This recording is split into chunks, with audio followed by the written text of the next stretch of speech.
लेकिन कितने सोचा आज जब से हमारे घर में औलादें पैदा होती है, औलादें तो पैदा होती है, लेकिन औलाद जब पैदा होती है हमने क्या सिखा दिया यार। छोटे बच्चे को आज मोबाइल चलाना आ गया, आज हमने बच्चों को गालियां देना सिखा दिया, आज हमने बच्चों को फेसबुक चलाना बता दिया, आज हमने बेटों को हमने मोबाइल चलाना बता दिया, गाना निकालना बता दिया, आज हमने बेटों को पिक्चर निकालना बता दिया, आज सीरियल देखना हमने समझा दिया, आज बेटों को न्यूज का वक्त बता दिया। लेकिन नहीं बताया तो अपने बेटे को कुरान का जिम्मेदारी नहीं दिया। कभी अपने बेटे से नहीं कहा बेटे जिंदगी में तू आए हो ना, अल्लाह ये आजमाइश के लिए तुझे दुनिया में भेजा है, बेटे ऐसा कर अपनी जिंदगी में कम से कम हर सुबह उठ करके उस रब का जिक्र कर लेना। जिक्र कैसे होगा? उस रब के भेजे हुए कुरान को एक सफा तिलावत कर लेना, हर सुबह में कुरान की आयतें पढ़ लेना। हमने सब चीज सिखा दिया। बेटे आ देखना फला का मकान कितना ऊंचा है, उससे अच्छा मकान तुझे बनाना है। बेटे आ फला के पास जमीन ज्यादा है, उससे ज्यादा जमीन तुझे इकट्ठा करना है। बेटे आ फला के पास देखना अपाची कार है, उससे बेहतरीन कार तुझे लेना है। हमने बेटे को सब चीज बता दिया। बेटे जमीन कैसे इकट्ठा होगा, बेटे दौलतें कैसे आएगी, बेटे मकान कैसे बनेगा, बेटे ये ले 10,000 का मोबाइल, इस मोबाइल में निकाल ले गाना कैसे आएगा, यूट्यूब कैसे खुलेगा, फेसबुक कैसे चलाना है, व्हाट्सएप कैसे खोलना है, बेटे को बता दिया। लेकिन ये बताया है हमने बेटे आ जिसकी उम्मती में पैदा हुए हो उसको मुहम्मदुर रसूलुल्लाह कहा जाता है। बेटे उसके जिंदगी में 4 दोस्त थे, उसके दोस्त को एक नंबर को अबू बकर कहा जाता है, दूसरे को उमर कहा जाता है, तीसरे को उस्मान कहा जाता है, चौथे को अली कहा जाता है। बेटे आजा, दुनिया की दौलत इकट्ठा हो या ना हो, दुनिया की जमीन हो या ना हो, अबू बकर जैसा प्यार जरूर होना चाहिए, उमर जैसी मोहब्बत जरूर होना चाहिए, अली जैसा इश्क जरूर होना चाहिए। बेटे आ उस्मान जैसा प्यार जरूर होना चाहिए। अगर बेटे को हमने मुस्तफा का आशिक बना दिया तो इधर मुस्तफा का भी आशिक होगा, इधर तेरा भी वफादार होगा। सुभान अल्लाह। नारे तकबीर, नारे रिसालत, अजमते मुस्तफा, नारे तकबीर। हाँ साहिब, बेटे को हम वफादार नहीं बनाए, बेटे को हमने कुरान नहीं पढ़ना सिखाया, बेटे को नमाज का आदी नहीं बनाया। आना मेरे पैगंबर इरशाद फरमाते हैं लोगों जब औलादे पैदा हो ना 7वें दिन उसका अकीका खतना करो। करने के बाद जब तेरा बेटा 7 साल का हो जाए ना नमाज का हुक्म दो। अपने बेटे को ये बताओ बेटे देखना तेरी जिंदगी में सिर्फ माल कमाना ये जिंदगी नहीं है, बेटे तेरी लाइफ में सिर्फ दुनिया में मौज कर लेना इसे जिंदगी नहीं कहा जाता है। यही रीजन है कि मेरा बेटा जब से जवानी के दहलीज पे कदम रखता है, जब से होश संभालता है, एक बेटा हीरो की स्टाइल से जीना शुरू करता है, सीरियल की अदाओं की तरह जीना शुरू कर रहा है, आज शादी भी कर रहा है, फिल्मी कल्चरों के मुताबिक शादी कर रहा है, आज निकाह कर रहा है, सीरियल की अदाओं की तरह निकाह कर रहा है। उसे क्या सिखाया हमने? ये बताया बेटे जिंदगी हीरो की तरह जी लेना। फटा जींस पहन रहा है, हमारा बेटा शराब के अड्डों पे जा रहा है, मेरा लड़का आज कान में बाली पहन करके घूम रहा है, हाथों में लफंगों की तरह बाला पहन करके घूम रहा है। हमने बेटे को कभी रोका नहीं, बेटे ये हीरो की तरह जिंदगी गुजार लेना ये कमाल नहीं है, ये लफंगे पठानों की तरह जीना ये जिंदगी नहीं है। बेटे अगर जिंदगी सीखना चाहता है तो आना, जिंदगी गुजार करके मेरे गरीब नवाज गए हैं, गौसे पाक गए हैं, जिंदगी गुजार करके मखदूम बिहारी गया है, जिंदगी गुजार करके वारिसे पाक गया है। अपने बेटे को बैठा और बताना बेटे देखना जिंदगी गुजार करके अहमद रजा गया है। आना बेटे बरेली के पठान को देख, मेरा ताजुल शरिया जिंदगी गुजार करके गया है। बेटे लफंगे पठानों की जिंदगी को अपनाना यह जिंदगी नहीं है, किसी हीरो की आइडियल को अपनाना यह जिंदगी नहीं है, क्रिकेटर के आइडियल को अपनाना यह जिंदगी नहीं है, सीरियल की अदाओं की तरह जीना यह जिंदगी नहीं है, फेसबुक फ्री फायर खेलना यह जिंदगी नहीं है। जिंदगी किसे कहते हैं? आना, कोई मुंबई का पठान तुझे नहीं बताएगा, कोई पिक्चर का आवारा पठान तुझे नहीं बताएगा, अगर बताएगा तो बरेली का ओरिजिनल पठान बता रहा है। लोगों जिंदगी किसे कहते हैं? दुनिया में मौज करने का नाम जिंदगी नहीं है, पैसा कमा लेना इसका नाम जिंदगी नहीं है, दुनिया में ऐश करना इसका नाम जिंदगी नहीं है। मैंने कहा बताना बरेली के पठान, अरे जिंदगी किसे कहते हैं? आवाज आती है कि जिंदगी ये नहीं है किसी के लिए, जिंदगी तो है नबी की, नबी के लिए, और ना समझ मरते हैं जिंदगी के लिए। अरे जीना मरना है सब कुछ नबी के लिए। सुभान अल्लाह। नारे तकबीर, नारे रिसालत, उलमाए अहले सुन्नत। ये जिंदगी है साहिब। जीना मरना सब कुछ है नबी के लिए यार। ये जान मिली है, ये जान मिली है। अगर तू शादी का आज लुत्फ ले रहा है, अगर दुनिया में तेरी दौलत को सलामत है, अल्लाह ने तेरे चेहरे का जोग्राफिया नहीं बिगाड़ रहा है, अल्लाह तेरे घमंड का चकनाचूर नहीं कर रहा है, तू दौलतों पे अकड़ रहा है, अल्लाह चाहता ना तुझे तेरे पांव से लंगड़ा बना देता। तू जिस जमीन पे अकड़ करके चल रहा है, अल्लाह चाहता तेरे पांव को लंगड़ा कर देता, अल्लाह चाहता तुझे लूला बना देता, अल्लाह चाहता तुझे अंधा बना देता। लेकिन ये सदका, ये तुम्हारा कमाल नहीं है, ये तेरे पैसों का कमाल नहीं है, ये तेरी ताकत का कमाल नहीं है, ये तेरे हुस्न का कमाल नहीं है, ये कमाल तो आमिना के लाल का है। क्या रे उस पैगंबर के सदके में हमारी जिंदगी सलामत है, उस पैगंबर के सदके में हमारी दौलतें सलामत है, हमारा घर सलामत है, हमारी बेटियां सलामत है, हमारी बीवियां सलामत है, हमारी माएं सलामत है, हमारा बाप सलामत है। उस पैगंबर का सदका है कि हमारी जिंदगी सलामत है। बरेली से आवाज आती है कि वो जो न थे तो कुछ न था, वो जो न हो तो कुछ न हो। अरे जान है वो जहान की, जान है तो जहान है। सुभान अल्लाह, सुभान अल्लाह। जान है तो जहान है। बरेली से आवाज आती है, वो जो न थे तो कुछ न था। ये शादी खाना आबादी की महफिल में बैठे हैं। कल भाई अफजल भाई की शादी होने वाली है और शायद उनकी बहन की भी शादी होने वाली है ना? दो शादी है शायद। तो इंशाअल्लाह ये शादी के जश्न में बैठे हैं, लेकिन यहाँ बैठे हैं मेरे आका की जिक्र की महफिल में। ये सबसे बड़ी खुशी की बात है। मेरे पैगंबर की जिक्र की महफिल में बैठे हैं। माइक से बहुत ज्यादा मेहनत करना पड़ रहा है भाई। बिस्मिल भाई आप पढ़ रहे थे तो मैं देख रहा था। बहरहाल मैं आया हूं तो कुछ बोलूंगा ही। तो ये शादी हुजूर की महफिल में बैठे हैं, है ना भाई साहब? जिक्र मुस्तफा में बैठे हैं। आखिर माजरा क्या है कि शादी भाई अफजल की, शादी उनकी बहन की, लेकिन बातें मदीने वाले मुस्तफा की। मेरे आका की बातें चल रही है। ये रूल सिर्फ हम इसे रस्म ना समझे। आज शादियों में जो खुराफातें हो रही है ना, आज शादी हम तो करते हैं, पूरी दुनिया कर रही है यार। ये शादी करना मेरे आका की सुन्नत है।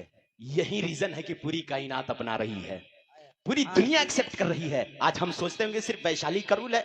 वैशाली से आप निकल जाए, मुजफ्फरपुर देखे भाई, नेपाल से शख्सियतें तशरीफ लाई है, इनके भी आप मुल्क में चले जाए, मुल्क नेपाल चले जाए, वहां भी लोग शादी करते हैं, वहां भी नबी की सुन्नत के मुताबिक लोग शादी कर रहे हैं। साहिब ये मैं आप यहां से निकले मुजफ्फरपुर, वहां भी लोग शादियां कर रहे हैं। और आगे बढ़ जाए आप पटना चले जाए, वहां भी लोग शादी कर रहे हैं। आप छपरा चले जाए, लोग वहां भी शादी कर रहे हैं। आप और आगे बढ़ जाए सिवान चले जाए, लोग वहां शादी कर रहे हैं। अलगर्ज एक जुमले में पूरे बिहार का चक्कर लगा ले, वहां भी लोग शादी कर रहे हैं। आप आओ, मैं हिंदुस्तान से जरा इस बिहार से अलग निकलता हूं। आप दिल्ली चले जाए, लोग वहां भी शादी कर रहे हैं। कोलकाता चले जाए, लोग वहां भी शादी कर रहे हैं। मुंबई चले जाए, लोग वहां भी शादी कर रहे हैं। अलगर्ज पूरे मुल्क के हिंदुस्तान के लोग शादी कर रहे हैं। जरा गैर कंट्री का जायजा लिया जाए, मैंने बताया नेपाल में भी लोग शादी कर रहे हैं, पाकिस्तान में भी लोग चले जाए, वहां भी लोग निकाह कर रहे हैं। ऑस्ट्रेलिया में चले जाए, लोग वहां भी निकाह कर रहे हैं। तुर्किस्तान चले जाए, वहां भी लोग निकाह कर रहे हैं। अफगानिस्तान चले जाए, लोग वहां भी निकाह कर रहे हैं। आखिर रीजन क्या है? ये किसी मौलवी का कॉल नहीं है, लोगों निकाह करना मेरी सुन्नत है। ये किसी मुफ्ती का कॉल नहीं है, लोगों निकाह करना मेरी सुन्नत है। किसी खानकाह के पीर का कॉल नहीं है, लोगों निकाह करना मेरी सुन्नत है। किसी मदरसे का मदरस का कॉल नहीं है, लोगों निकाह करना मेरी सुन्नत है। किसी मस्जिद के इमाम का कॉल नहीं है, लोगों निकाह करना मेरी सुन्नत है। आखिर माजरा क्या है? मेरा मुस्तफा मक्के की जमीन पर आज से 1450 साल पहले जन्म लिया है। मेरे मुस्तफा ने मक्के की जमीन पे पैदा हुआ है। वो आकर के हिंदुस्तान तो नहीं बताए थे लोगों निकाह करना मेरी सुन्नत है। पैदा हुए मक्के की जमीन पे, लेकिन दीवाना हिंदुस्तान में मौजूद है। पैदा हुए मक्के की जमीन पे, उनका चाहने वाला पाकिस्तान में भी मौजूद है, ऑस्ट्रेलिया में भी मौजूद है, अफगानिस्तान में भी मौजूद है, उनका फलावर इंग्लैंड में भी मौजूद है। मैंने कहा या रसूल अल्लाह, आप तो पैदा हुए मक्के की जमीन पे, लेकिन आपने पाकिस्तान वाले को भी दीवाना बना दिया, आपने तुर्किस्तान वाले को भी दीवाना बना दिया, आपने ऑस्ट्रेलिया वाले को भी दीवाना बना दिया, आपने इंग्लैंड वाले को भी दीवाना बना दिया। या रसूल अल्लाह, माजरा क्या है? पूरी दुनिया निकाह कर रही है। अलगर्ज 7 समंदर पार करके हिंदुस्तान वाले को भी आपने दीवाना बना दिया, वैशाली वाले को भी आपने दीवाना बना दिया। आवाज आएगी नादान नहीं जानता है। अगर किसी मौलवी की बात होती, लोग कहते चलो मौलवी कह रहा है, ये तो मौलवी बोल रहा है। किसी मुफ्ती की बात होती, लोग कहते ये तो बात होती है। किसी इमाम की बात होती, लोग कहते ये तो बात होती है। किसी मुहद्दिस की बात होती, लोग कहते ये तो बात होती है। खुदा की कसम, अगर स्कूल का टीचर का कॉल होता, लोग कहते ये तो बात होती है। अगर मदरसे का मदरस का कॉल होता, लोग कहते ये तो बात होती है। अगर मस्जिद का इमाम का कॉल होता, लोग कहते ये तो बात होती है, लेकिन खुदा की कसम पूरी कायनात बोले तो वो बात होती है, लेकिन आमना का लाल बोले तो वो बात नहीं बल्कि हदीसे पाक होती है। सुभान अल्लाह। नारे तकबीर, नारे रिसालत, उलमाए अहले सुन्नत, सीरते मुस्तफा जिंदाबाद। बस यही वजह है मेरा मुस्तफा पैदा हुआ मक्के की जमीन पे, लेकिन पूरी कायनात के लोगों को दीवाना बना दिया। भाई बड़ी मेहनतों के साथ एक बाप अपने औलाद को पालता है, पालने के बाद जवानी के दहलीज तक। सबसे पहले मैं बता दूं, कल बेटी की शादी होने वाली है। दुआ कीजिए कि अल्लाह जिसे भी बेटी दी है ना, अल्लाह ने जिसे भी बेटी दी है, दुआ कीजिए कि सब बेटियों को अच्छे ढंग से रुखसत होने की तौफीक अता फरमाए। हाँ, इसलिए कि मेरे आका इरशाद फरमाते वो मुकद्दर वाला बाप है। जिस बाप के बारे में मेरे आका इरशाद फरमाते हैं वो बाप खुशनसीब है, मुकद्दर वाला है, जिसने 3 बेटियों की परवरिश करके अच्छे ढंग से उसकी तरबियत किया और अच्छे घराने में रिश्ता करा देता है। उस बाप का मकाम जन्नत में हो जाता है, उस बाप का मकाम जन्नत में हो जाता है। यार ये रीजन मुस्तफा ने उस बाप को क्यों दिया, आखिर माजरा क्या है? लोग इस पे भी एतराज कर सकते हैं ना, क्या किसी शराबी अगर बाप हो उसके पास भी बेटी हो तो क्या वो भी जन्नती हो जाएगा? मुस्तफा ने कह दिया है ना, तो अल्लाह की रहमतें बहुत बड़ी है।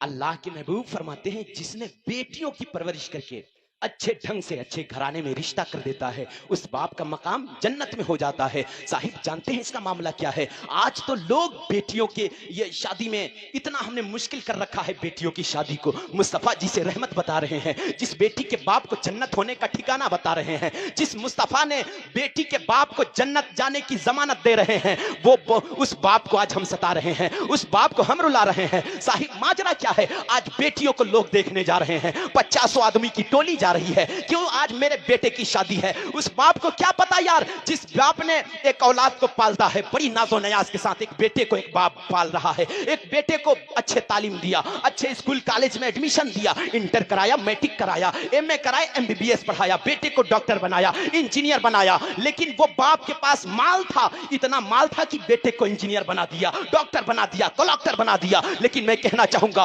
उन तमाम दौलतों के बावजूद जब अपने बेटे का रिश्ता वो दौलतमंद भिखारी जब बेटियों के दरवाजे पे पहुंचता है, 50 आदमी की टोली लेकर के जाता है। क्यों? आज मेरे बेटे की शादी है। उसे क्या पता है? वही बेटा जिस बेटे पे आज तू घमंड कर रहा है, वही बेटा जिसको डॉक्टर बना करके आज तू इतरा रहा है, वही बेटा जिसको इंजीनियर बना करके तू इतरा रहा है। जब तेरा बेटा पैदा नहीं हुआ था तू दुआओं में मांग रहा था, अल्लाह कोई औलाद दे दे, कोई बेटा दे दे। आपने नहीं देखा है बे औलाद वाले को दर दर की ठोकरें खाते आपने देखा है? कभी गरीब नवाज के दरबार में जाकर के दुआएं करता है, अल्लाह मुझे औलाद दे दे। कभी गौसे पाक की दरबार में जाकर के दुआएं करता है, अल्लाह मुझे औलाद दे दे, मुझे औलाद दे दे। कभी मां सजदों में दुआएं करती है, अल्लाह मुझे औलाद दे दे। ये औलाद के लिए माँ बाप दर दर की ठोकरें खा रहे हैं, लेकिन जब अल्लाह ने औलाद दिया है, एक बेटा दिया है, माँ बाप बड़ी नाजो नयाज के साथ पालते हैं, नाजो नयाज के साथ उसको अच्छे तालीम से और तरबियत से आरास्ता और पैरास्ता करते हैं। लेकिन जब वो बेटा जवान होता है, जवानी के दहलीज पे कदम रखता है, एक बाप को अलग खुशी होती है, माँ को अलग खुशी होती है। मेरा बेटा 20 साल का जवान हो गया है, मेरा बेटा 18 साल जवान हो गया है। अब जैसे ही उसको 20 साल और 22 साल की उम्र होती है, एक बाप को अलग खुशी होती है। अब बाप दुआएं करने लगता है, अल्लाह मेरा बेटा सफर में निकल रहा है, मेरे बेटे को हिफाजत रखना। अब माँ दुआएं कर रही है, अल्लाह मेरे बेटे को महफूज रखना। एक बाप दुआ कर रहा है, अल्लाह मेरे बेटे को बचाए रखना, मैंने बेटे को नाज से पाला है। 20 साल उम्र हो गई है, 22 साल उम्र हो गई है, बेटे के लिए माँ दुआएं कर रही है, बाप दुआएं कर रहा है। खुदा की कसम जिस दिन एक बेटा दूल्हा बनता है, उस दिन बाप की खुशियों को ना पूछ। ऐसा लगता है बाप का कदम जमीन पे नहीं है, ऐसा लगता है माँ खुशियों से इतरा रही है। बहनों की खुशी अलग होती है, भाइयों की खुशी अलग होती है। माजरा क्या है? एक भाई से पूछना, भाई आज जश्न क्यों मना रहा है? कहेगा आज मेरा भाई की शादी है। एक बहन से पूछना, बहन इतना खुशियों से क्यों इतरा रही है? बहन कहेगी आज मेरा भाई दूल्हा बना है। एक बाप की खुशियों का ना पूछना, इतना खुशी में चलता है, ऐसा लगता है उसके कदम जमीन पर नहीं है। बाप कहेगा आज मेरी तमन्नाएं पूरी हो गई है, आज बरसों की हसरतें पूरी हो गई है, मेरा बेटा दूल्हा बना है। आज 25 साल का मेरा लख्ते जिगर दूल्हा बना है, आज दूल्हा बना है। खुदा की कसम ये माँ बाप की खुशियां होती है। माँ दुआएं कर रही है, अल्लाह मेरे बेटे की बारात को हिफाजत से ले जाना। माँ नजरें उतार रही है, बहन दुआएं कर रही है, अल्लाह मेरे भाई की बारात को हिफाजत से ले जाना। अरे एक बहन इतरा रही है खुशियों से, एक भाई इतरा रहा है, लेकिन माजरा क्या है? अरे चंद दिनों के बाद दुल्हन आई है 2-4 महीनों के बाद, अब वही बेटा जिसको नाजो नियाज के साथ पाला था, जिसको दुआओं में मांगा था, जिसको दुआओं में हिफाजत की दुआ की थी, वो बाप से अब अलग होने के लिए सोच रहा है, माँ से भी जुदा होने के लिए सोच रहा है, बहनों से भी अलग होने के लिए सोच रहा है, अब भाइयों से भी प्यार नहीं कर रहा है। मैं पूछना चाहूंगा जवान, कहां चली गई तेरी मोहब्बत, कहां चला गया तेरा प्यार? शादी से पहले बोलता था ये मेरी माँ है, ये मेरा बाप है, ये मेरा भाई है, ये मेरी बहन है, लेकिन शादी के बाद जैसे दुल्हन आई है उसके दुपट्टे की हवा खाने के बाद अब बाप से भी अलग हो रहा है, भाइयों से भी अलग हो रहा है, रिश्तेदारों से भी अलग हो रहा है। खुदा की कसम ये सुन्नत नहीं है। अरे निकाह करना आइडियल मुस्तफा के मुताबिक, कानून मुस्तफा के मुताबिक। मुस्तफा ने नहीं कहा था लोगों निकाह करके अपने माँ बाप को छोड़ देना। अगर चाहते हो कि दुनिया और आखिरत तेरी बेहतर हो जाए तो शादी के बाद सिर्फ बीबी को निभाना कमाल नहीं है। अरे शादी के बाद अपने भाइयों को भी निभाना, अपने बहनों को भी निभाना, अपने भाइयों को भी निभाना। अरे शादी के बाद अपने माँ बाप को भी खुश रखना, इसलिए कि जिससे माँ बाप खुश होते हैं उसी से खुदाए पाक भी खुश होता है। सुभान अल्लाह। नारे तकबीर, नारे रिसालत, अज़मते वालिदैन, अज़मते वालिदैन, नारे तकबीर। अल्लाह अकबर। हाँ साहिब, जवानों में कहना चाहूंगा, बड़ी नाजो नयाज के साथ एक बाप तुझे दुआएं देता है, एक माँ दुआ करती है, लेकिन शादी के बाद क्या हुआ यार? 2-4 महीने के बाद जिस बाप ने तेरे लिए ओवर ड्यूटियां किया था, जिस बाप ने तेरे लिए दूसरों की फैक्ट्री में मजदूरी किया था और ओवर ड्यूटियां करता था इसलिए ताकि मेरा बेटा अच्छा जूता पहन ले, मेरा बेटा अच्छा कपड़ा पहन ले, मेरा बेटा अच्छा लिबास पहन ले, लेकिन बाप के एहसान फरामोश, शादी के बाद वो चंद लम्हे की गैर लड़की आई और तुझे तेरे बाप से अलग करवा रही है, तेरी माँ से अलग करवा रही है। इसका रीजन जानते हैं क्या होता है? आज लोग लड़की देखने जाते हैं, एक बेटी के दरवाजे पे जा रहे हैं, 50 की टोलियां जा रही है, 50 आदमी जा रहा है, लेकिन 50 आदमी को क्या पता यार? एक बाप से पूछना एक लड़की को किस तरह रुखसत करता है, अपनी बेटी को किस तरह शादी कर रहा है। ना जाने जब बेटी की शादी करने जाता है ना, कई दिनों तक एक बाप सोता नहीं है, उसकी नींदें खत्म हो जाती है, टेंशन में आ जाता है यार। जब से बेटी पैदा होती है ना तभी से बाप टेंशन में आ जाता है। एक बीवी पूछती है, मेरे शौहर जब से बेटी पैदा हुई है तेरे चेहरे से मुस्कुराहट खत्म हो गई है, तेरे चेहरे से मुस्कान खत्म हो गई है, ना अच्छा खा रहा है ना अच्छा पहन रहा है, आखिर रीजन क्या है? एक शौहर बोलता है, मेरी बीवी नहीं जानती है, बेटी पैदा हो गई है, ये जब जवान होगी, जवानी के दहलीज पे कदम रखेगी, दुनिया के दौलतमंद भिखारी आएंगे दरवाजे पे, मेरी बेटी के लिए कोई कैश का डिमांड करेगा, कोई अपाची का डिमांड करेगा, कोई 4 व्हीलर का डिमांड करेगा। ये बाप टेंशन में आता है, तब तक बेटी जवानी के दहलीज पे कदम रख देती है, बाप और टेंशन में आ जाता है, दूसरों की फैक्ट्री में ओवर ड्यूटियां कर रहा है, इसलिए कर रहा है ताकि बेटी को अच्छे ढंग से रुखसत कर दूं, इसलिए कर रहा है ताकि मैं बेटी को अच्छे ढंग से विदा कर दूं। खुदा की कसम, लेकिन ये मेहमानों की टोली जाती है एक बेटी के दरवाजे पे देखने के लिए, 50 आदमी की भीड़ भाड़ जा रही है, 50 आदमी की टोली जा रही है। अरे इस 50 आदमी को क्या पता था कि किसी गरीब बच्ची का बाप तेरे चाय का इंतजाम किया था तो कहीं से कर्जा लेकर के किया था। अरे इस गरीब बेटी के बाप से आपने पूछना, तेरे लिए कहीं से चीनी का इंतजाम किया था तो मोहल्ले से कर्जा लेकर के किया था, तेरे लिए मुर्गे का इंतजाम किया था तो मोहल्ले से कर्जा लेकर के किया था। अब बाप पूछता है, बताइए मेहमान मेरी बेटी पसंद आई या नहीं आई? मेहमान जालिम ये बोलते हैं, 3 दिन के बाद तुझे बता दिया जाएगा, यहां नहीं बताया जाएगा, फोन पर बता दिया जाएगा। तेरी बेटी पसंद है या नहीं पसंद है कॉल करके बता दिया जाएगा, 3 दिन के बाद बता दिया जाएगा। यार एक बाप सोचता है, 3 दिन तक टेंशन में रहता है, पहला दिन कॉल करता है, मेहमान बोलते हैं यार कल बता दिया जाएगा। दूसरा दिन एक गरीब बच्ची का बाप फोन करता है, कहा बताइए मेरी बेटी में क्या कमी है? मैंने बेटी को कुरान भी पढ़ाया है, नमाज का आदी भी बनाया है, बेटी को दीनदार भी बनाया है, बेटी को कनीज़े फातिमा में मैंने पाला भी है, लेकिन ये जालिम मेहमान कुछ नहीं देखता है। ये देखता है यार इस बेटी के बाप के पास कोई है नहीं है, कोई जमीन नहीं है, कोई दौलत नहीं है, अच्छा मकान नहीं है। मेहमानों ने यह देखा, 3 दिन के बाद गरीब बच्ची का बाप कॉल कर रहा है, बताइए मेहमान मेरी बेटी में क्या कमी है, मेरी बेटी पसंद आई या नहीं आई? 3 दिन के बाद जिसका कर्जा लिया हुआ मुर्गा खा करके पलटा है, जिसका कर्जा लिया हुआ चाय पी करके वापस आया है, 3 दिन के बाद कहता है तेरी बेटी पसंद नहीं है, तेरी बेटी मेरे बेटे के लायक नहीं है। एक बाप पूछता है, बताइए मेहमान मेरी बेटी में क्या कमी है? हुस्न में भी लाजवाब है, मेरी बेटी खूबसूरत भी है,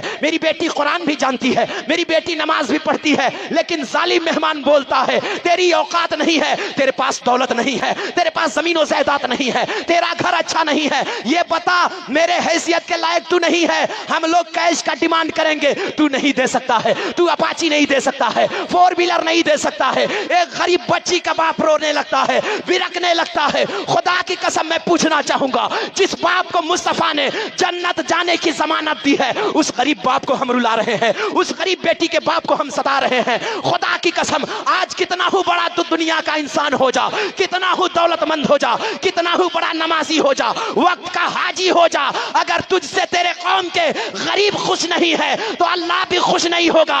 अगर चाहते हो कि अल्लाह और उसका रसूल राजी हो जाए तो अपने कौम के गरीबों को खुश कर देना। इधर गरीब बाद में खुश होगा, पैदा करने वाला खुदा पहले राजी हो जाएगा। सुभान अल्लाह। नारे तकबीर, नारे रिसालत, सीरते मुस्तफा। साहिब आप कोशिश करें ना, मोहल्ले के गरीब अगर अल्लाह तुझे माल देकर के आजमा रहा है ना, ये देखना चाहता है लोगों मैं तुझे माल दे रहा हूं, तेरे माल से किसी गरीब का भला हो रहा है कि नहीं, मैं तुझे पैसा वाला बना रहा हूं इसलिए ताकि तेरे पैसों से किसी गरीब का भला हो रहा है कि नहीं। खुदा की कसम मैं कहना चाहूंगा, जो जितना बड़ा मालदार होता है ना, उसकी झोली उतनी बड़ी फैलती है गरीब बच्ची के बाप के पास, उतना ही बड़ा डिमांड होता है उस गरीब बच्ची के बाप से। खुदा की कसम मैं कहना चाहूंगा, अल्लाह ने अगर तुझे मालदार बनाया है तो आप चाहते हो कि हमारी माल से खुदा राजी हो जाए, हमारे पैसों से खुदा राजी हो जाए। हम ये सोचते हैं यार अगर मेरे बेटे की शादी में जहेज ना मिला तो लोग क्या कहेंगे, हम ये सोचते हैं हमारे दरवाजे पे अगर फ्रिज ना रखा गया तो मेरे बेटे की शादी में लोग क्या कहेंगे, अगर अपाची ना आई तो लोग क्या कहेंगे। खुदा की कसम ये झूठी शोहरतें हैं तेरी, ये 4 दिन की शोहरतें हैं, 4 दिन दुनिया तेरा नाम लेगी, तेरा दोस्त कहेंगे फला के बेटे में फ्रिज मिला था, फला के बेटे में एसी मिला था, फला के बेटे में अपाची मिली थी, फला के बेटे में 4 व्हीलर मिला था। 4 दिन के बाद दुनिया भूल जाएगी कि तेरे बेटे को क्या मिला था, तेरे बेटे के शादी में कितना खर्चा हुआ था।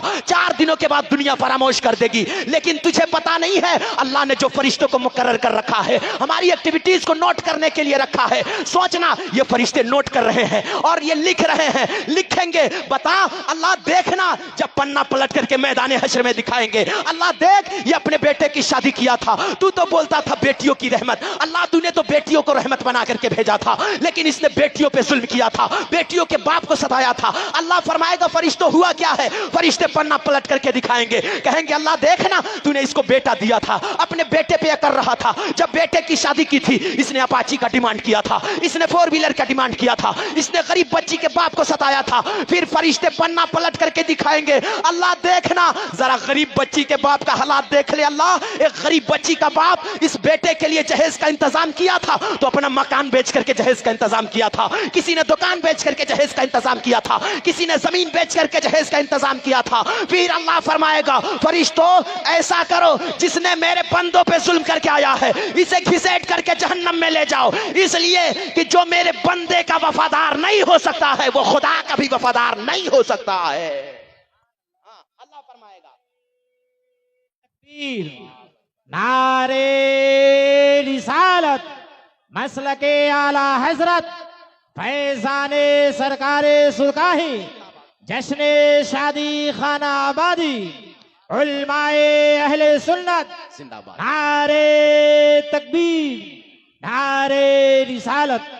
साहिब बहुत तो अच्छे आप हजरत। कोशिश करें बेटियों पे जुल्म ना करे, ये सोचना ये बेटियां रहमत है, रब की बारगाह में शिकायत करेगी अल्लाह तूने तो मुझे रहमत बना करके भेजा था, अल्लाह कहेगा हाँ मैंने तुझे दुनिया में रहमत बना करके भेजा था, ये वो रहमत जिसे हम सता रहे हैं, उस रहमत पे हम जुल्म कर रहे हैं। यार ये तो मुस्तफा के दौर, मुस्तफा के आने से पहले ये हो रहा था, लोग बेटियों पे जुल्म कर रहे थे, बेटियों को जिंदा दफना रहे थे, बेटियों को जिंदा कत्ल कर रहे थे, जिंदा बेटियों को जमीन में दफना दिया करते थे। मुस्तफा के आने से पहले ये बेटियों पे जुल्म हो रहा था, लेकिन आज हम बेटियों को सता रहे हैं, बेटियों की शादी में मुश्किल कर रहे हैं। ये बेटियां रब की बारगाह में शिकायत करेगी अल्लाह तूने मुझे रहमत बना करके भेजा था, लेकिन दुनिया वाले मेरे रिश्तों में मुश्किल कर रहे थे, मेरे शादियों में मुश्किल कर रहे थे। खुदा की कसम मैं एक प्लान देना चाहूंगा, एक राय देना चाहता हूं, अगर अल्लाह तुझे मालदार बनाया है तो ऐसा कर अपने मोहल्ले में घूम जा, देखना किसकी बेटियां बैठी है। आज किसकी बेटियां 25 साल से बैठी है जिसके लिए शादी का इंतजाम नहीं हो रहा है। आज 30 साल से किसकी बेटियां बैठी है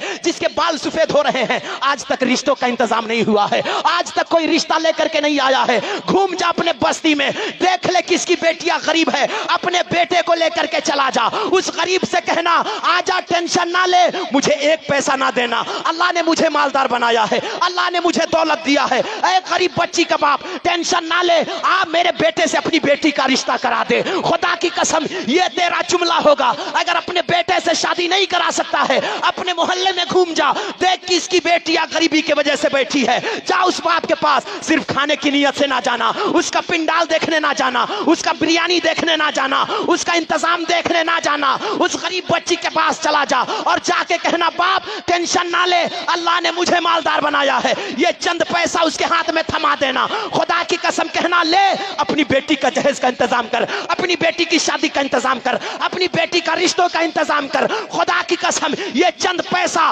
तुझे गरीबों के चेहरे पे मुस्कुराहट बाद में लाएगा, उससे पहले तेरी दौलतों से खुदा राजी हो जाएगा।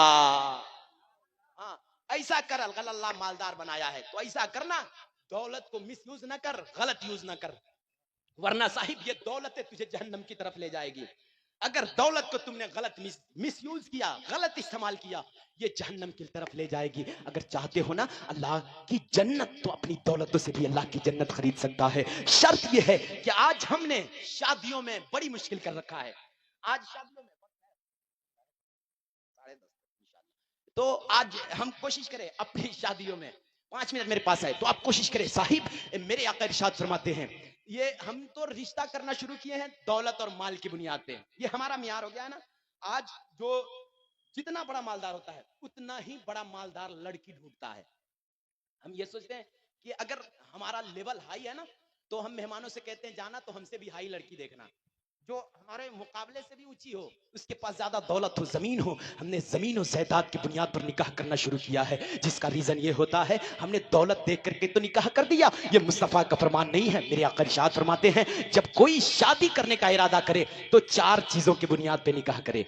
4 चीजों की बुनियाद पे, पहला दौलत के बुनियाद पे भी लोग निकाह करते हैं, हुस्न के बुनियाद पे भी लोग निकाह करते हैं, खानदान के बुनियाद पे भी लोग निकाह करते हैं। चौथी चीज मेरे आका इरशाद फरमाते हैं दीनदारी के बुनियाद पे भी लोग निकाह करते हैं। मुस्तफा फरमाते हैं इन चारों में से सबसे ज्यादा तुझे दीनदारी पे फोकस करना है, तुझे दीनदार देखना है। यही रीजन है आज तो हम मेहमान हमारे घर से भी जाते हैं, लड़कियां देखते हैं, सिर्फ ये देखते हैं लड़की के पास अच्छा स्टाइल है, लड़की हीरो की हीरोइन की तरह अदा को अपनाने वाली है, सीरियल की तरह स्टाइल को अपनाने वाली है। हमने ये तो देखा, लेकिन कभी ये नहीं देखा लड़की किरदारे फातिमा में पलने वाली है या नहीं, लड़की कुरान का कारिया है या नहीं, लड़की नमाज कादी है या नहीं। खुदा की कसम हमने दुनिया की दौलतें देखी है, उसका जमीन देखा है, उसका हुस्न देखा है, दुनिया का उसका स्टाइल देखा है, लेकिन इस्लामिक स्टाइल ये नहीं देखा है हमने। कभी कुरान का कारिया नहीं देखा है, नमाज कादी नहीं देखा है, किरदारे फातिमा में पलने वाली लड़की नहीं देखा है। जिसका रीजन ये होता है चंद लम्हे के बाद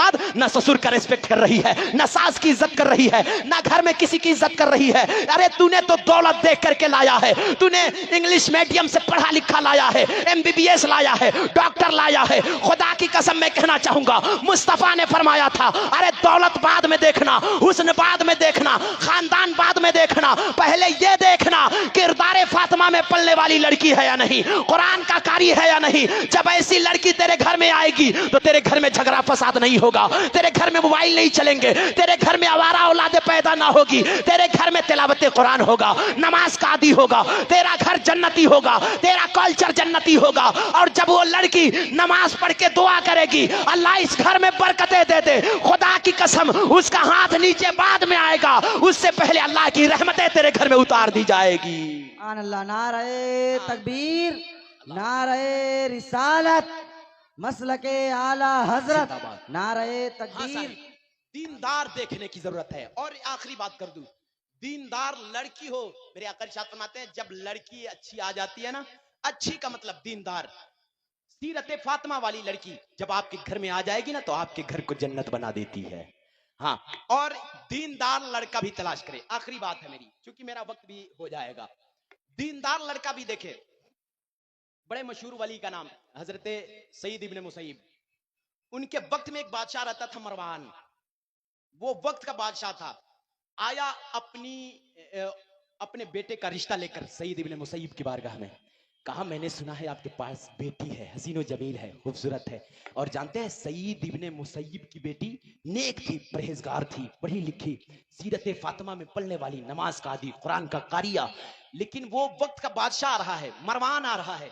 कहा अपनी बेटी से मेरे बेटे का रिश्ता करा दे। सईद इब्ने मुसैयब ने कहा नहीं, मेरी बेटी तेरे बेटे के लायक नहीं है, मेरी बेटी तेरे बेटे के लायक नहीं है। लोगों ने कहा सईद इब्ने मुसैयब, अल्लाह के वली, अरे वक्त के बादशाह के बेटे का रिश्ता आया था तेरी बेटी के लिए, तूने इनकार क्यों कर दिया? उसके पास तो जमीन की कमी नहीं रही होगी ना। आज जो 5 साल के लिए मुखिया बनता है ना, मैं नहीं जानता यहाँ मुखिया कौन है, मैं नहीं जानता, मैं जो आज 5 साल के लिए मुखिया और सरपंच बनता है ना, फिर उसकी आमदनी का आलम मत पूछिए। कई जगह तो मकान खड़ा कर लेता है, हाँ, वो कौम की खिदमत हो या ना हो, कई जगह बिल्डिंगें बना लेता है। लेकिन वो वक्त का बादशाह सईद इब्ने मुसैयब की बेटी के लिए आया है। सईद इब्ने मुसैयब ने कहा नहीं, मेरी बेटी तेरे बेटे के लायक नहीं है। लोगों ने कहा यार, वक्त के बादशाह के बेटे का रिश्ता आया था तेरी बेटी के लिए, उसके पास तो जमीन की कमी नहीं रही होगी, माल की कमी नहीं रही होगी, उसके पास जमीनों जायदाद की कमी नहीं रही होगी। लेकिन वक्त के वली सईद इब्ने मुसैयब ने आखिर उसके रिश्ते को क्यों ठुकरा दिया? वक्त के बादशाह के बेटे का रिश्ता क्यों अपनी बेटी से ठुकरा दिया, इनकार क्यों कर दिया? सईद इब्ने मुसैयब ने कहा था अरे तुम लोगों ने सिर्फ उसकी दौलत को देखा है, तुम लोगों ने उसकी मसनत को देखा है, तुम लोगों ने सिर्फ उसकी बादशाहियत को देखा है। सुनो, मैं जो जानता हूं वो तुम लोग नहीं जानते हो। तुम लोगों ने उसके जमीन और जेवरात को देखा है, उसके जायदाद को देखा है, उसके माल को देखा है, लेकिन मैंने देखा है उसका बेटा मालदार तो होगा लेकिन दीनदार नहीं होगा, उसका बेटा जमींदार तो होगा मगर मुस्तफा का वफादार नहीं होगा। सईद इब्ने मुसैयब ने कहा था जो खुदा और उसके रसूल का वफादार नहीं हो सकता है, वो मेरी बेटी का भी वफादार नहीं हो सकता है। सईद इब्ने मुसैयब ने कहा था जो अल्लाह और उसके रसूल का वफादार नहीं होगा, वो मेरी बेटी को क्या हक अदा करेगा। सईद इब्ने मुसैयब चंद लम्हे के बाद उनके बारगाह में एक उनका शागिर्द रहता था, नाम था अब्दुल्ला। 2-4 दिनों से नहीं आता था उनकी बारगाह में, चंद दिनों के बाद आया। सईद इब्ने मुसैयब ने कहा था कि अब्दुल्ला तू कहां था, 3-4 रोज से दिखाई नहीं दे रहा था, कहां था?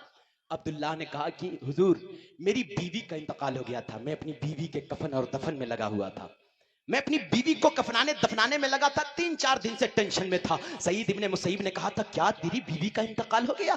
अब्दुल्ला ने कहा हाँ हुजूर मेरी बीवी का इंतकाल हो गया। सईद इब्ने मुसैयब ने कहा था सुनो, मेरी बेटी की हालात तो जानता ही है ना, मेरी बेटी कुरान का कारिया है, मेरी बेटी नमाज का आदी है, मेरी बेटी कुरान का पाबंद है, किरदार फातिमा में पलने वाली मेरी बेटी है। अब्दुल्ला ये तो बता क्या दूसरा निकाह का इरादा कर रहा है, क्या दूसरी शादी करना चाहता है? अब्दुल्ला ने कहा था नहीं हुजूर, मुझे अपनी बेटी कौन देगा, न खाने के लिए सामान रहता है, न खाने के लिए रोटी है, न रहने के लिए मकान है, मुझे अपनी बेटी कौन दे सकता है?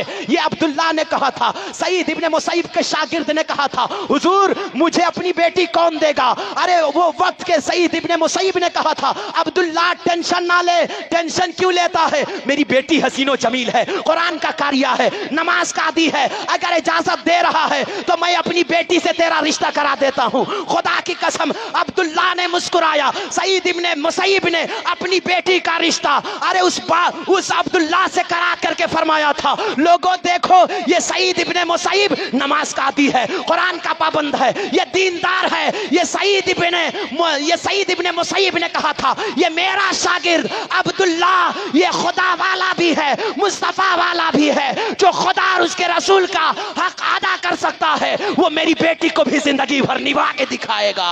सुभान अल्लाह, सुभान अल्लाह। हाँ, सईद इब्ने मुसैयब ने कहा था ये अब्दुल्ला दीनदार है, भले मालदार नहीं है, दीनदार है, जो अल्लाह और उसके रसूल का हक अदा कर सकता है वो मेरी बेटी को जिंदगी भर निभा करके दिखाएगा। एक उस अब्दुल्ला से सईद इब्ने मुसैयब ने रिश्ता कर दिया उसी बड़े मजमे में।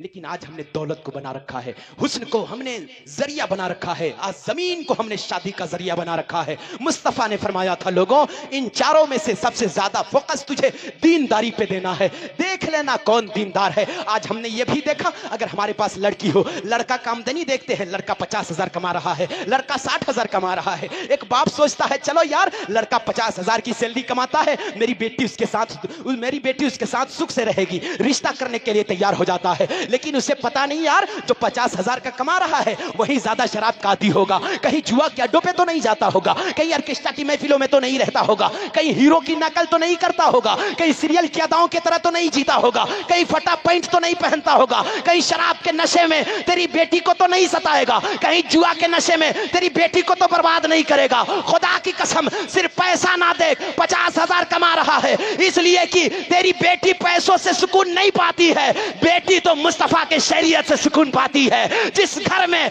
मुस्तफा का वफादार होंगे उसी घर में बेटियां वफादारी के साथ जिंदगी गुजारेगी। सुभान अल्लाह सुभान अल्लाह।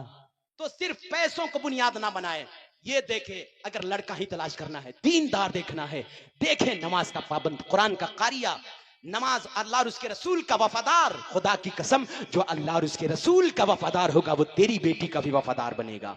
हाँ, बस ये मुस्तफा की सुन्नत के मुताबिक हमने शादियां करना छोड़ दी है, निकाह करना छोड़ दिया है। यही रीजन है कि आज हमारे घरों में झगड़ा फसाद, घरों में लड़ाई झगड़े, ये तमाम तर खुराफाते ये चंद लम्हे के बाद क्यों आ जाती है साहिब? हमने जानते हैं परेशानी हमारे घरों में ऐसे नहीं आती है, परेशानी ऐसे नहीं आती है। जब जब हमने अल्लाह और उसके रसूल के फरामीन को पीछा छोड़ा है तब परेशानियों ने मेरे घर का रास्ता देख लिया है। मुस्तफा के हदीस को भूल बैठा है तब से मुसीबतों ने मेरे घर का रास्ता देख लिया है। हम सुन्नते मुस्तफा के मुताबिक अपनी जिंदगी गुजारे, अल्लाह और उसके रसूल के फरमान के मुताबिक अपनी जिंदगी गुजारे, शादी भी करे मुस्तफा की सुन्नत के मुताबिक अपनी जिंदगी गुजारे, इसलिए कि हमें अल्लाह ने इंसान बनाया और बनाने के बाद अल्लाह कुरान में ऐलान कर दिया, लोगों लक़द कान लकुम फी रसूलिल्लाहि उस्वतुन हसना, तेरे लिए आइडियल मैंने किसी हीरो को नहीं बनाया है, किसी क्रिकेटर को नहीं बनाया है। अगर चाहते हो कि दीन और दुनिया तेरी बेहतर हो तो तेरे लिए आइडियल सबसे बड़ा हीरो मैंने तैयार किया है। आना उस हीरो का ताकत देखना चाहता है, उसकी ताकत का ये आलम है, उस हीरो का ये पावर है कि जमीन से इशारा करता है तो चांद को तोड़ देता है। यार उस हीरो का ये आलम है कि जमीन से इशारा करता है तो सूरज को पलटा देता है। यार उस हीरो का ये आलम है, अगर इशारा करता है तो दरख्त को अपनी बारगाह में बुला लेता है। उस हीरो का ये आलम है कि बंद मुट्ठी में अबू जहल के कंकरी से कलमा पढ़ा देता है। यार उस हीरो का ये आलम है कि जमीन पे उंगली रखता है, जमीन को पानी देना पड़ जाता है। उस हीरो का नकल कर, अल्लाह कुरान में फरमा रहा है, लक़द काना लकुम फी रसूलिल्लाहि उस्वतुन हसना। तुझे खाना कैसे खाना है मुस्तफा को देख, चलना कैसे है मुस्तफा को देख, सोना कैसे है मुस्तफा को देख, बैठना कैसे है मुस्तफा को देख, शादी कैसे करनी है मुस्तफा को देख, निकाह कैसे करना है मुस्तफा को देख। जो मुस्तफा को देखकर जिंदगी गुजारेगा वो दुनिया में भी बेहतर होगा, यहां से जाने के बाद आखिरत भी बेहतर होगा। सुभान अल्लाह। नारे तकबीर, नारे रिसालत, मसलके आला हजरत, नारे तकबीर। साहिब, जब मुस्तफा के इश्क में तुम मर जाओगे ना, तेरे नाम को दुनिया कयामत तक जिंदा रखेगी। हाँ, फला शख्स था जो गरीबों के लिए जी रहा था। अपने लिए जीना जिंदगी नहीं है साहिब, दूसरों के लिए जीना भी जिंदगी है। हाँ, सिर्फ हमारी खुशी दुनिया में आए हैं ना हमारे पास नमाज है, ना रोजा है, ना अल्लाह की कोई इबादत नहीं है, सिर्फ मौज ही मौज है। अल्लाह पैसा दे रहा है तो कम से कम उस पैसों को अच्छी जगह इस्तेमाल कर, वहां इस्तेमाल कर जहां तेरी पैसों से अल्लाह भी राजी हो जाए, उसका रसूल भी राजी हो जाए। यही जिंदगी है। तब तेरे नाम को कयामत तक लोग याद करेंगे, फला शख्स था। तेरे जाने के बाद दुनिया अफसोस करेगी। वरना साहिब आज मौतें तो बहुत हो रही है, लोग इंतकाल बहुत हो रहे हैं। जानते हो जब लोग इंतकाल करते हैं ना, कितने लोग खुशियां मनाते हैं। चलो आज एक गांव खाली हो गया, क्यों? इसलिए कि एक शराबी का इंतकाल हो गया है, जुआरी का इंतकाल हो गया है, एक चोर का इंतकाल हो गया है, एक लफंगे का इंतकाल हो गया है, एक गरीबों पे जुल्म करने वाले का इंतकाल हो गया है। लोग खुशियां मनाएंगे, लेकिन यार किरदार जब बेहतर करके मर जाएगा ना, लोग अफसोस करेंगे। फला शख्स चला गया जो बहुत वफादार था, गरीबों का ख्याल करता था, यार वो नमाज का पाबंद था, कुरान का कारी था, खुदा